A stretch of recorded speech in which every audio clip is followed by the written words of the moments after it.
नमस्कार दोस्तों हम अब अनलॉक की ओर जा रहे हैं।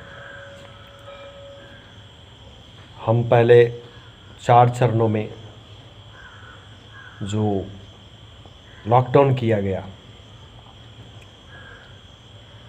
उससे अब बाहर निकलने जा रहे हैं। हम लोगों ने कष्ट झेला लॉकडाउन के अंतर्गत, और अब सरकार ने पूरी तरह से मान लिया है कि ये कोरोना लॉकडाउन के बावजूद हमारे कंट्रोल के बाहर होती जा रही है। इसलिए लोगों को क्यों आर्थिक रूप से परेशान किया जाए। और हमारी सरकार की आर्थिक स्थिति इस तरह की नहीं है, या आप कहें कि मनसा उस रूप में नहीं है कि लोगों को 6 महीने का या फिर 1 साल का कम से कम खाने पीने का खर्चा मुहैया कराया जा सके। क्योंकि महामारी का सामना हम 1-2 महीने में नहीं कर सकते। आपने देखा कि प्रधानमंत्री मोदी जी ने सबसे पहले 18 दिनों का लॉकडाउन किया था और कहा था कि जिस प्रकार महाभारत 18 दिन में जीती गई, उसी प्रकार हम लोग कोरोना पर विजय हासिल कर लेंगे। लोगों ने साथ भी दिया। मुझे लगता है पहला लॉकडाउन और दूसरे लॉकडाउन में तो पूरी तरह से लोगों ने साथ दिया, धैर्य रखा लोगों ने, प्रधानमंत्री जी की बातों पर विश्वास भी किया। लेकिन हमारे प्रधानमंत्री इस बात को भूल गए कि ये महामारी है, ये चुनाव नहीं है, जिसे कि महीने या 1.5 महीने में या 20 दिन में लंबी लंबी चुनावी सभा करके, मेहनत करके, 1 महीने मेहनत करके लोगों को कन्विंस करने की जो उनके पास क्षमता है उसे रख करके हम 5 साल के लिए मज़े में चले जाएंगे। ऐसा नहीं होता है महामारी के साथ। महामारी तब तक हमारे साथ रहेगी जब तक कि इसकी कोई दवा नहीं निकल आती है, या फिर कोई टीका नहीं निकल आता है, या फिर हम अपने देश के हर एक मरीज़ को उठाकर अस्पताल नहीं पहुंचा देते हैं और उसको ठीक करके घर नहीं भेज देते हैं, या फिर हम अस्पताल भी पहुंचा देते हैं अगर फील्ड में मरीज़ नहीं होता है, तो इस स्थिति में हम महामारी से पर विजय हासिल कर सकते हैं। लेकिन ऐसा हुआ नहीं। हुआ ये कि लॉकडाउन का सामना हम लोग करते चले गए।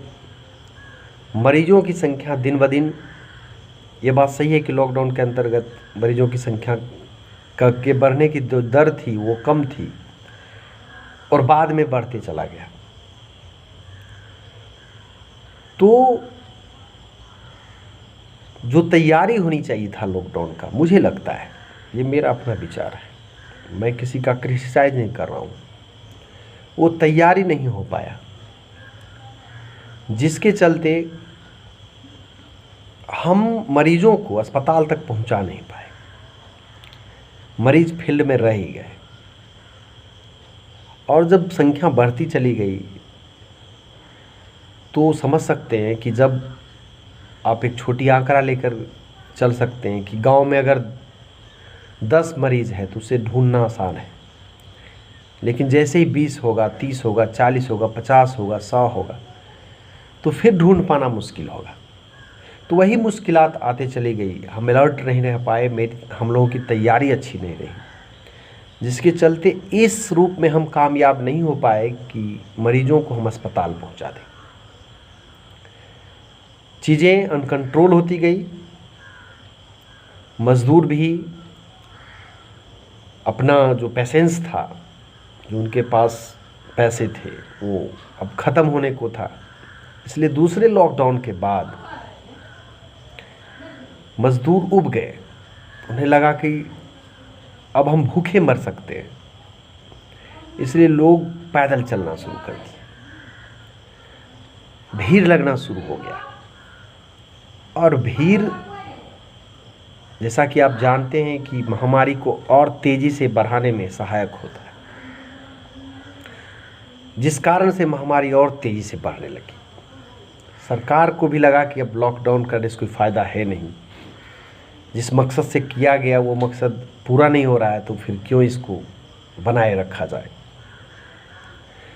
अनलॉक किया जाने लगा। आज की डेट में लगभग अगर स्कूल, कॉलेज और कुछ आप कह सकते हैं कि रेल सेक्टर भी पूरी तरह नहीं खुला है, नहीं तो सारे चीज़ें खुल चुके हैं।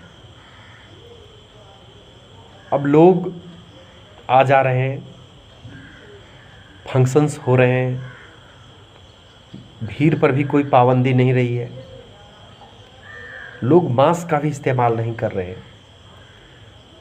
और इस तरह से मुझे लगता है संकट बढ़ता जा रहा है। आप देख भी रहे हैं, अब लगभग 15,000 के करीब, पिछला दिन 14,000 कुछ नए मरीज आए थे, और अब 15,000 डेली। मैं मानता हूं कि 50% लोग सही ठीक भी हो रहे हैं। अब ठीक होने में भी प्रश्न चिन्ह लगता है। पहले ये WHO के द्वारा आया था रिपोर्ट की 3 बार जब नेगेटिव मरीज पाए जाएंगे 3 बार के टेस्ट में, तब उन्हें ठीक माना जाएगा। अब है कि 3 दिन बुखार अगर नहीं आया तो बिना टेस्ट किए भी माना जाता है कि अब ये मरीज ठीक है, अब इसको घर जाना चाहिए, क्योंकि हमारी सुविधाएं सीमित हैं। हम महानगरों में तो साफ देख रहे हैं कि जो नए मरीज हैं उन्हें अस्पतालों में नहीं लिया जा रहा है, जगह खाली नहीं है। तो हमारा जो कंडीशन है देश का, वो बद से बदतर होता जा रहा है कोरोना के मामले में। अब टॉपिक भी बदल चुका है। आप जानते हैं कि हमारे 20 जो सैनिक थे वो शहीद हो चुके हैं, और अब हम लोगों का ध्यान बॉर्डर पर चला गया है। हालांकि भारत उतना कमज़ोर नहीं है, चिंता करने का विषय नहीं है, बॉर्डर संबंधित चिंता करने की ज़्यादा ज़रूरत नहीं है। सरकार हमारी सेना पर विश्वास करे और कुछ छूट दे। मुझे लगता है हमारी सेना इस बात में सक्षम है, हमें इस पर ज़्यादा डिबेट करने की भी ज़रूरत नहीं है। सेना को छूट मिलेगी, सेना बेहतर ढंग से काम कर सकती है, हमें पूरा विश्वास है। इसलिए इस पर ज़्यादा जोर देने की ज़रूरत नहीं, जोर देने की ज़रूरत थी इस महामारी पर। अब है हमारी प्रिकॉशंस घटती जा रही है। दोस्तों, ये घटनी नहीं चाहिए। मैं अभी भी अपने सभी मित्रों से सहयोग ये अपील करूँगा कि आप सचेत रहें, मास्क, गमछा जो हो, रुमाल जो हो, what ever possible for us, जो भी संभव है हम लोगों के लिए वो इस्तेमाल करें। उसका इस्तेमाल करके ही हम लोग बाहर जाएं। हाथ बार बार धोते रहें साबुन से, हाथ से चेहरे को टच ना करें। अपने बच्चे को भी निर्देश दें और सेफ्टी बरतें। भीड़ भाड़ वाली जगह में मत जाएं। अगर ज़रूरत नहीं हो तो यात्रा ना करें। अपने बच्चे को घर पर ही पढ़ाएं। भीड़ वाले जगह पर इस तरह से, अभी स्कूल तो बंद ही है, घर पर पढ़ाएं, अपने शिक्षकों का मदद से पढ़वाएं और केयर करें। पढ़ाई बाद में भी हो सकती है, और केयरफुल रहें। इस कोरोना दौर में आप अपने आप को सेव कर सकते हैं, और एक आदमी अगर अपने आप को सेव करता है तो अपने परिवार को सेव करता है, फिर अपने गांव को सेव करता है, अपने प्रखंड को सेव करता है। इसी तरह से आप समाज का सेव करते हैं। इसलिए ज़रूरी है कि सेफ्टी बरतें, सुरक्षित रहें। धन्यवाद।